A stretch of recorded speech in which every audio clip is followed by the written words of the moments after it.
Good morning, welcome to business live show business prime time. మొన్న record స్థాయి లాభాలు నమోదు చేసిన మార్కెట్లు నిన్న ఆద్యంతం నష్టాలను ట్రేడ్ అయ్యాయి. మార్కెట్లు ముగిసే సమయానికి సెన్సెక్స్ 1282 పాయింట్లు నష్టపోయి 81,148 వద్ద క్లోజ్ అయితే నిఫ్టీ 346 పాయింట్లు నష్టపోయి 24,578 వద్ద స్థిరపడింది. ఇక నిన్న మార్కెట్లు నష్టపోయిన విషయానికి వస్తే సెన్సెక్స్ 30 షేర్లు 25 నష్టపోయాయి.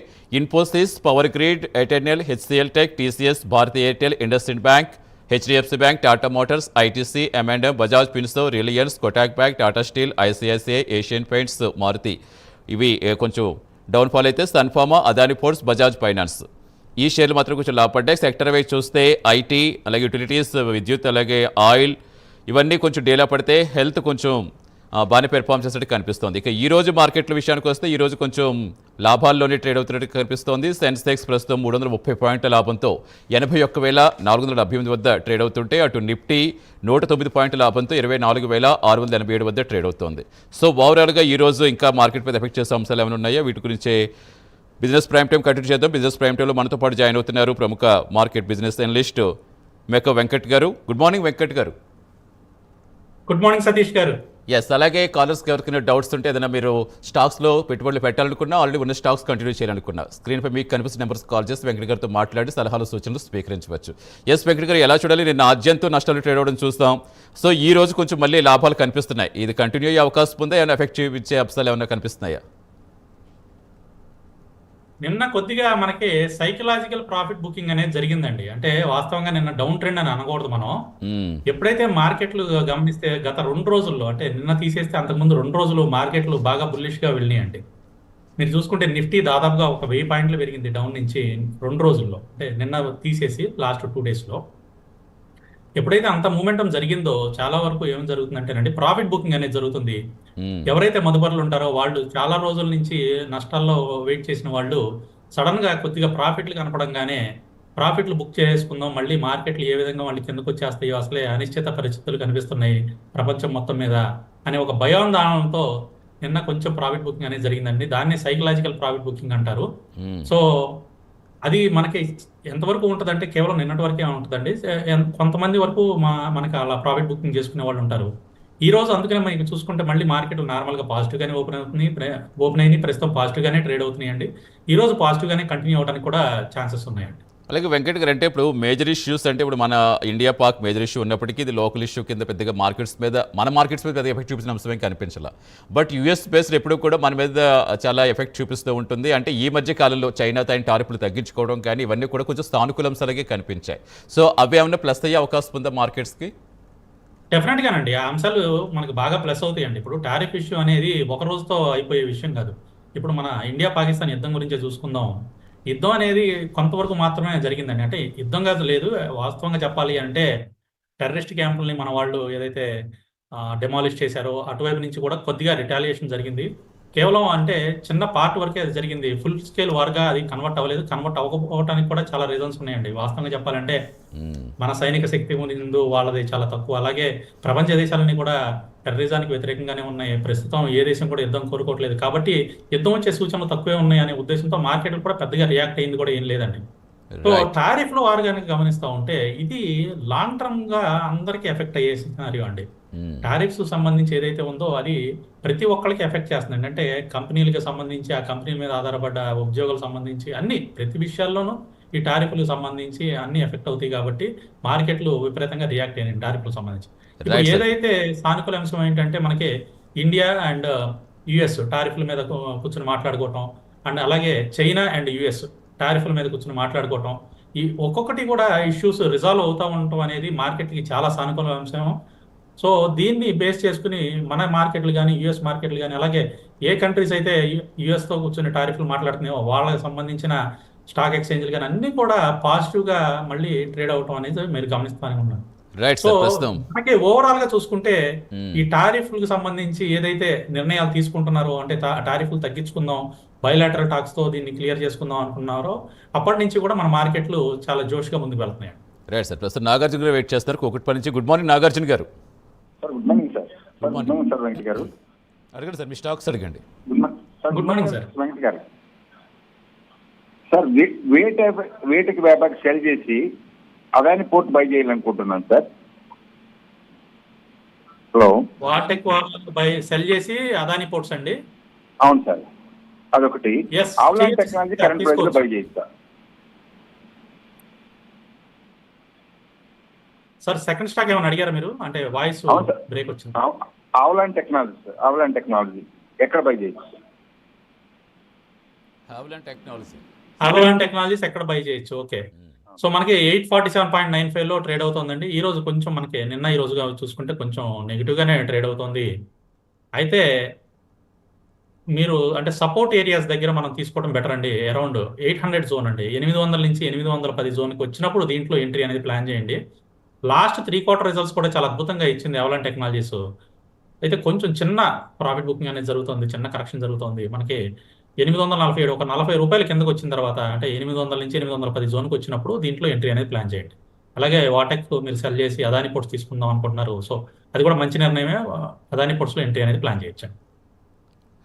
రైట్ అండి, థ్యాంక్ యూ నాగార్జున గారు, థ్యాంక్స్ ఫర్ కాలింగ్ అండి. నెక్స్ట్ కాలర్ ప్రసాదరావు గారు కోంపల్లి నుంచి. గుడ్ మార్నింగ్ ప్రసాదరావు గారు.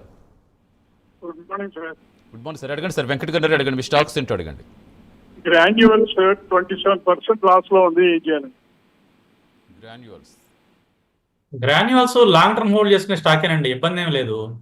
మీరు 500 జోన్ దాటిన తర్వాత 495 దగ్గర నుంచి 500 దగ్గర వరకు మనకి రెసిస్టెన్స్ ఉందండి గ్రాన్యువల్స్లో. ఆ జోన్ దాటిన తర్వాత మీరు యావరేజ్ ప్లాన్ చేసుకుని హోల్డ్ చేసుకోండి సార్. ఇది లాంగ్ టర్మ్ హోల్డ్ చేసుకునే స్టాకే. మళ్ళీ మీకు రీసెంట్ హై ఏదైతే వచ్చిందో 720 ఆ జోన్ వరకు అయితే వెళ్తుందండి. కొంచెం టైం పడుతుంది కానీ ఓవరాల్గా చాలా బుల్లిష్గా ఉన్న స్టాకే. లాస్ట్ 2 క్వార్టర్స్ కూడా చాలా అద్భుతమైన రిజల్ట్సే ఇచ్చింది. సో మనకి మళ్ళీ 28 మేన రిజల్ట్స్ ఉన్నాయండి గ్రాన్యువల్స్లో. ఈసారి కూడా రిజల్ట్స్ బాగుంటానికి స్కోప్ కనిపిస్తుంది. మళ్ళీ అప్ సైడ్ అయితే వెళ్తుందండి గ్రాన్యువల్స్. హోల్డ్ చేసుకోండి సార్. 500 జోన్ దాటిన తర్వాత యావరేజ్ చేసుకుని హోల్డ్ చేసుకోండి. Right sir, thank you Prasadarao గారు, థ్యాంక్స్ ఫర్ కాలింగ్ అండి. సార్ అలాగే వెంకట్ గారు, అంటే నిన్న మీరు చెప్పినట్టుగా లాభాల స్పీకర్కి పాల్పడ్డారు కాబట్టి ఆ మార్కెట్స్లో కరెక్షన్ అనేది కామన్ అని అనుకున్నప్పటికీ, అంటే అన్ని రంగాల నుంచి మించి అన్ని సెక్టార్స్ కూడా ఇంతలా జరిగినాయి అనుకోవచ్చా? అంటే ఒక హెల్త్ ఒకటే కూర్చొని బాగా పెర్ఫామ్ చేసినట్టు అనిపిస్తుంది. నిన్న మనకి ఐటీ సెక్టర్ అండి, మేజర్గా ఐటీ సెక్టర్లో నిన్న బాగా లాభాల స్వీకరణ అనేది జరిగిందండి. మోర్ దాన్ 2.3% వరకు. ఐటీ సెక్టర్ ఒకటి, ఎఫ్ఎంసీజీ సెక్టర్ ఒకటి. ఈ సెక్టర్లో ఈ 2 సెక్టర్లోని ఎక్కువగా లాభాల స్వీకరణ అనేది జరిగిందండి. మిగతా సెక్టర్లో పెద్దగా లాభాల స్వీకరణ ఏం జరగలేదు, నార్మల్గానే కంటిన్యూ అయినాయి. ఒక ఐటీ సెక్టర్ అండ్ మనకి ఎఫ్ఎంసీజీ సెక్టర్లోనే కొంచెం ఎక్కువ లాభాల స్వీకరణ జరిగిందండి. సో అవి కూడా మళ్ళీ మనకి రికవరీ అవుతాయండి, మళ్ళీ తిరిగి పెరుగుతాయి, ఇబ్బంది ఏం లేదు. సో సెక్టర్ వైజ్గా చూసుకుంటే మనకి ఐటీ సెక్టర్ చాలా స్ట్రాంగ్గానే కనిపిస్తుంది. కేవలం నిన్న ఒక్కటి పక్కన పెడితే ఓవరాల్గా అయితే సెక్టర్ అయితే చాలా స్ట్రాంగ్గా ఉంది. అలాగే సార్, ఈరోజు ఒకసారి బోర్డ్ మీటింగ్స్ కూడా మనం మాట్లాడుకుంటే టాటా పవర్ అలాగే ముత్తూట్ ఫైనాన్స్ ఇలాంటివి కొన్ని ఉన్నాయి. సో ఏంటి, ఎలా పెర్ఫామ్ చేసే అవకాశం ఉంది? ఏమన్నా డెసిషన్స్ అన్నీ వచ్చే అవకాశం ఉందనుకోవచ్చా? సో ఈ రోజు వచ్చేసి మనకి ఆల్మోస్ట్ చాలానే ఈ టాటా అంటే టాటా పవర్ కానీ, అయితే ఐషర్ మోటార్స్ కానీ, హిందుస్థాన్ ఏరోనాటిక్స్ కానీ, లూపిన్ కానీ, ముత్తూట్ ఫైనాన్స్ కానీ, టొరెంట్ పవర్ కానీ, ఇవన్నిటిలో కూడా అపోలో టైర్స్, కర్ణాటక బ్యాంకు, ఇవన్నీ కూడా మనకి ఈరోజు రిజల్ట్స్ ఉన్నాయండి. సో వీటిల్లో హిందుస్థాన్ ఏరోనాటిక్స్ హెచ్ఏఎల్ అది ఒకటి, అలాగే టాటా పవర్, ఈ 2 కూడా బాగానే పర్ఫామ్ చేయడానికి స్కోప్ కనిపిస్తుందండి. అలాగే ఐషర్ మోటార్స్ కూడా చాలా బాగుందండి. వాస్తవంగా చెప్పాలంటే ఐషర్ మోటార్స్ కూడా చాలా బుల్లిష్గానే కనిపిస్తుంది. మనకి రిజల్ట్స్ కూడా చాలా అద్భుతంగా ఉండడానికి అయితే ఎక్కువ ఛాన్సెస్ కనిపిస్తున్నాయండి.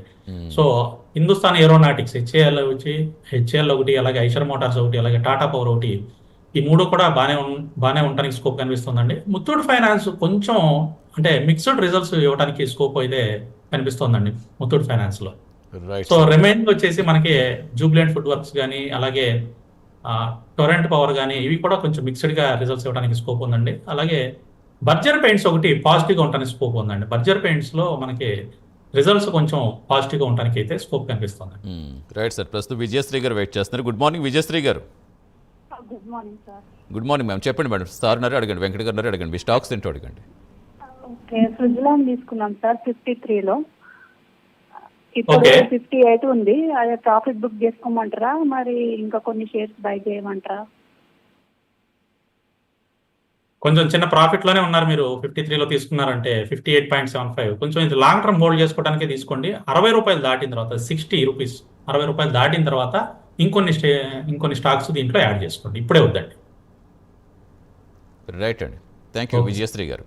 సరే ఎక్కువగా అంటే మనం అంటే మీరు ఎక్కువగా మనకి చెప్పేది హెచ్డిఎఫ్సి బ్యాంక్ ఇలాంటి కొంచెం బ్యాంకింగ్ సెక్టార్స్లో పెట్టుకుంటే డెఫినెట్గా అది లైఫ్ లాంగ్ మనకి ఫ్యూచర్లో కూడా బాగా ఉపయోగపడుతుందని చెప్తారు. అంటే ఇప్పుడు ప్రజెంట్ ఎలా ఉందనుకోవచ్చు, నిన్న కొద్దిగా కరెక్షన్ కనిపించింది.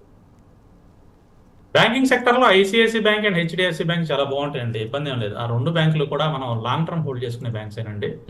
సో నిన్న కరెక్షన్ అంటే నిన్న చెప్పాను కదా, ప్రాఫిట్ బుకింగ్ అనేది చిన్న సైకలాజికల్ ప్రాఫిట్ బుకింగ్ అండి. కంటిన్యూస్ గా మనకి 1626 దగ్గర నుంచి కంటిన్యూస్ గా మనకి పెరుగుతూనే వచ్చిందండి. ఐసిఐసి మన హెచ్డిఎఫ్సి బ్యాంక్ దాదాపుగా 1978 వరకు కూడా కంటిన్యూస్ గా పెరుగుతూనే వచ్చింది జనవరి నుంచి చూసుకుంటే. సో ఇంత లాంగ్ డ్యూరేషన్ పెరిగినప్పుడు సాధారణంగా చిన్న ప్రాఫిట్ బుకింగ్ అనేది జరుగుతూ ఉంటాయి. దానికి అదొకటే కాదండి, మనం మొన్న చూసుకుంటే అంటే మండే రోజున కనుక చూసుకుంటే దాదాపుగా 3.57% మనకి హెచ్డిఎఫ్సి బ్యాంక్ పెరిగింది. అవును. సో లాస్ట్ 2 days అంటే అంతకుముందు ఫ్రైడే లో వచ్చేసి మనకి 1886, అలాగే మండే హై వచ్చేసి 1959, దాదాపుగా ₹100 పెరిగిన తర్వాత సాధారణంగా చిన్న ప్రాఫిట్ బుకింగ్ అనేది జరుగుతూ ఉంటుందండి. సో కేవలం సైకలాజికల్ ప్రాఫిట్ బుకింగ్ కానీ ఓవరాల్గా అది నెగిటివ్ ట్రెండ్ అయితే ఏం కాదు. మీరు లాంగ్ టర్మ్ హోల్డ్ చేద్దాం అనుకున్నప్పుడు ICICI bank and HDFC bank ఈ రెండింటిలో కూడా ఎప్పుడైతే కిందకు వస్తూ ఉంటుందో అంటే చిన్న కరెక్షన్ జరిగినప్పుడల్లా వీటిలో ఎంట్రీస్ అనేది ప్లాన్ చేసుకోండి. లాంగ్ టర్మ్ హోల్డ్ చేసుకుంటే మంచి రిటర్న్స్ అయితే ఇస్తూ ఉంటాయండి. సో ఇవి వాస్తవంగా చెప్పాలంటే చాలా అంటే సేఫెస్ట్ స్టాక్స్ కింద మనం చెప్పుకోవచ్చు బ్యాంకింగ్ సెక్టర్ పరంగా చూసుకుంటే. ఎస్ సార్, ప్రస్తుతం కాలర్ వెయిట్ చేస్తారు మహిపాల్ రెడ్డి గారు. గుడ్ మార్నింగ్ మహిపాల్ రెడ్డి గారు. Good morning sir. Good morning sir, అడగండి, స్టాక్స్ అడగండి. సార్ నాకు రైల్ వికాస్ నిగమ్ ఉంది సార్, అది 200 షేర్స్, అది తీసుకోమంటారా దాన్ని తీసుకోమంటారా సార్? వాయిస్ క్లియర్ గా లేదండి. ఎస్ మహిపాల్ గారు, మీ వాయిస్ క్లియర్గా లేదు, కొంచెం గట్టిగా అడగండి stocks. Sir rail Vikas Nigam 200 shares ఉన్నాయి, దాన్ని తీసుకోమంటారా తీసుకోమంటారా? ఓకే, 200 షేర్స్ ఉన్నాయి, ఉంచమంటారా తీసేయమంటారా? రైట్. ఆర్వీఎన్ఎల్ ఉన్నాయి వారి దగ్గర, చాలా తీసేయాలని అడుగుతున్నారు. ఎస్ సార్, ఆర్వీఎన్ఎల్ హోల్డ్ చేసుకోవచ్చు సార్. రైల్ వికాస్ నిగమ్ అనేది హోల్డ్ చేసుకోవచ్చు అండి. 362.95లో ప్రస్తుతం ట్రేడ్ అవుతుంది. ఈ రోజు కూడా 1.65% పెరిగిందండి. అయితే మీరు ఈ రైల్వే స్టాక్స్ కనుక గమనిస్తూ ఉంటే గడిచిన 3-4 నెలల నుంచి కూడా కొంచెం స్తబ్దుగా ఉన్నాయి, అంటే కన్సాలిడేషన్ జోన్లో ఉన్నాయండి రైల్వే స్టాక్స్ ఆల్మోస్ట్ చాలా వరకు కూడా. ఈ జోన్ బ్రేక్ అయ్యి తిరిగి మళ్ళీ అప్ సైడ్ వెళ్ళడానికి ఎక్కువ ఛాన్సెస్ కనిపిస్తున్నాయండి. అయితే కొంచెం టైం పడుతుందండి. ఒక 3 నెలల నుంచి 6 నెలలు కనుక మీరు హోల్డ్ చేసుకోగలిగితే రైల్వే స్టాక్స్ అన్ని కూడా మంచి ప్రాఫిట్లు అయితే ఇవ్వడానికి స్కోప్ కనిపిస్తుంది. సో హోల్డ్ చేసుకోండి సార్. మీరు ఆల్రెడీ దీంట్లో కొద్దిగా ఏమన్నా లాస్లో కనుక ఉంటే ₹380 దాటిన తర్వాత యావరేజ్ కూడా ప్లాన్ చేసుకోవచ్చు అండి. ఆర్వీఎన్ఎల్లో చిన్న లాస్లో కనుక ఏమన్నా ఉన్నారు అని అంటే మాత్రం ₹380 దాటిన తర్వాత యావరేజ్ కూడా ప్లాన్ చేసుకుని వీటిని హోల్డ్ చేయొచ్చండి. ఒక 3 to 6 months హోల్డ్ చేసుకోగలిగితే మళ్ళీ వీటిలన్నింటిలో కూడా మంచి ప్రాఫిట్లు అయితే చూస్తారు. రైట్ అండి, థ్యాంక్ యూ మహిపాల్ రెడ్డి గారు. అలాగే వెంకట్ గారు, అంటే జనరల్గా మనం చూసుకుంటే ఈ ఇయర్ మొత్తంలో రికార్డ్ స్థాయి లాభాలు వస్తున్నాయి, రికార్డ్ స్థాయి నష్టాలు వస్తున్నాయి. అసలు మార్కెట్స్ అనేవి చాలా అప్ అండ్ డౌన్స్ అనేవి చాలా ఇమ్మీడియట్గా మనకి ఎఫెక్ట్ అనేది బాగా ఎక్కువ కనిపిస్తూ ఉంటుంది. అంటే ఆల్రెడీ ఎప్పటి నుంచో మార్కెట్స్లో ఉన్న వాళ్ళు, బాగా ఎక్స్పీరియన్స్డ్ పర్సన్స్, బాగా అవగాహన ఉన్న వాళ్ళు ఓకే దీన్ని వాట్ ఎవర్ ఇట్ ఈస్ దాన్ని మొత్తం బ్యాలెన్స్ చేసుకోగలరు. అంటే ఈ కొత్తగా వచ్చిన వాళ్ళకి కొంచెం ఇమ్మీడియట్గా వాళ్ళకి అసలు ఏం అర్థం కాని పరిస్థితిలో ఉంటుంది. ఎలాంటి కేర్ తీసుకోవాలంటారు? ఈసీజీ అండి, ఈసీజీ గ్రాఫ్ కనుక మనం చూస్తే ఎలా అయితే ఉంటుందో పైకి కిందకి వెళ్తా అవును, సేమ్ కొత్తగా వచ్చిన వాళ్ళకి మార్కెట్లు చూసినప్పుడు అలాగే అనిపిస్తూ ఉంటుంది. సో అయితే దీని గురించి మనం భయపడాల్సిన అవసరం లేదు. ఒకటైతే గుర్తుపెట్టుకోవాలండి, మీరు వేరే వ్యాపారంలో భాగస్వామ్యం కింద జాయిన్ అవుతున్నారు. స్టాక్ మార్కెట్లో ఇన్వెస్ట్ చేయడం అంటే అదే కదా. సో ఒక కంపెనీలో మీరు షేర్ కొంటున్నారు అంటే ఆ కంపెనీలో ఒక భాగస్వామ్యం కింద వెళ్తున్నారు. ఆ కంపెనీ పర్ఫార్మెన్స్ అనేది ప్రతిరోజు ఒకేలాగా ఉండదండి, అప్స్ అండ్ డౌన్స్ ఉంటానే ఉంటాయి. సో బిజినెస్లో అప్స్ అండ్ డౌన్స్ అనేది కామనే. సో దీన్ని మీరు అర్థం చేసుకోగలిగితే స్టాక్ మార్కెట్లో కూడా వచ్చే హెచ్చు తగ్గుల్ని మీరు అర్థం చేసుకోగలుగుతారు. ఏదైనా సరే మీరు లాంగ్ టర్మ్ పర్స్పెక్టివ్లో చూడండి. ఇప్పుడు మ్యూచువల్ ఫండ్స్లో ఇన్వెస్ట్ చేస్తారండి, మ్యూచువల్ ఫండ్స్లో ఇన్వెస్ట్ చేసి ఈ రోజు ఇన్వెస్ట్ చేస్తారు, రేపటి నుంచి దాంట్లో ఎంత ప్రాఫిట్ వచ్చిందని చూస్తారో చూడరు. కానీ అదే స్టాక్ మార్కెట్కి వచ్చేసరికి ఈ రోజు ఇన్వెస్ట్ చేస్తారు, రేపటి నుంచి మొదలు పెడతారు. ఏమంటే మా స్టాక్ తగ్గిందండి, లేకపోతే కొద్దిగానే పెరిగింది, ఇప్పుడు ప్రాఫిట్ బుక్ చేసుకోమంటారని. ఇది కరెక్ట్ కాదండి. మీరు మ్యూచువల్ ఫండ్లో ఇన్వెస్ట్ చేస్తున్నారంటే ఆ డబ్బులు ఎక్కడికి వెళ్తాయండి? మ్యూచువల్ ఫండ్ వాళ్ళు కూడా తీసుకెళ్ళి మళ్ళీ స్టాక్ మార్కెట్లోనే ఇన్వెస్ట్ చేస్తారు. వాళ్ళు కూడా కొనేది షేర్సే కొంటారు, మళ్ళీ స్టాక్సే కొంటారు. సో వాళ్ళు ఇన్వెస్ట్ చేసిన స్టాక్స్లోనే మీరు తీసుకెళ్ళి డైరెక్ట్ స్టాక్స్లో పెట్టిన అదే. మరి మ్యూచువల్ ఫండ్లో ఇన్వెస్ట్ చేసినప్పుడు మీరు 2 సంవత్సరాలు, 3 సంవత్సరాలు, 5 సంవత్సరాలు, 10 సంవత్సరాలు ఎలా వెయిట్ చేయగలుగుతున్నారో, స్టాక్స్లో ఇన్వెస్ట్ చేసినప్పుడు కూడా కేవలం 1 రోజు 2 రోజులుగా చూసుకోకుండా లాంగ్ టర్మ్ వ్యూతో, అంటే ఒక 2 సంవత్సరాలు, 3 సంవత్సరాలు, 5 సంవత్సరాలు అట్లా ఒక లాంగ్ టర్మ్ వ్యూతో మీరు కనుక ఇన్వెస్ట్మెంట్ కనుక ప్లాన్ చేసుకుంటే స్టాక్ మార్కెట్ అద్భుతమైన రిటర్న్స్ అయితే ఇస్తుందండి. ఖచ్చితంగా అండి. మీరు చెప్పినట్టు మీరు చెప్పింది వ్యాలిడ్. బట్ ఏంటంటే జనరల్గా మామూలు బిజినెస్ పెట్టుకుంటే ఒక రూపాయికి ఒక 10 రూపాయలు లాభం కోసం ఎవరైనా పెట్టుకుంటారు. ఈ స్టాక్స్ ఏంటంటే చాలా మంది స్టాక్స్లో పెట్టారంటే చాలా లాభాలు గడించారంటే ఈ ఎక్స్పెక్టేషన్స్ ఎక్కువ హై ఎక్స్పెక్టేషన్స్ వస్తారు కాబట్టి వాళ్ళు పెట్టింది వెంటనే వీటికి పెరగాలని అందరూ కూడా కోరుకుంటారు. అది కొంచెం డౌన్ అవుతుంటే ఆటోమేటిక్గా వీళ్ళు డౌన్ అయిపోవడం గమనిస్తూ ఉంటాం. ఎస్ సార్, కంటిన్యూ చేద్దాం. ప్రస్తుతం భాస్కర్ రాజు గారు లైవ్లో ఉన్నారు. గుడ్ మార్నింగ్ భాస్కర్ రాజు గారు. ఎస్, లైన్ కట్ అయినట్టుంది. ఎస్ సార్, అంటే జనరల్గా మనకి ఇప్పుడు లాస్ట్ ఇయర్ కానీ బిఫోర్ లాస్ట్ ఇయర్ కానీ కొంచెం చూస్తే కొంచెం స్టెబిలిటీ అనేది కనిపించేది మార్కెట్స్లో. అంటే ఈ ఇయర్ ఎందుకంటే మేజర్ ఇష్యూస్ ఎక్కువ ఉండటం వల్ల ఇలాగ అప్ అండ్ డౌన్స్ బాగా ఎక్కువగా అవుతున్నాయా? అంటే మనం చూస్తున్నాం ఒక వారం బాగా హై, ఒక మంత్ కానీ ఒక వారం కానీ బాగా హైలీ కనిపిస్తున్నాయి, మరోసారి డౌన్ వస్తున్నాయి. సార్ కంటిన్యూ చేద్దాం. ప్రస్తుతం భాస్కర్ రాజు గారు కంటిన్యూ అవుతున్నారు. భాస్కర్ రాజు గారు గుడ్ మార్నింగ్ అండి. Good morning sir. అడగండి సార్, వెంకట గారు స్టాక్స్ అడగండి. ఈ మధ్య శక్తి పంప్స్ లో కొంచెం ఇన్వెస్ట్ చేసాం సార్, 100 షేర్స్ అట్లా.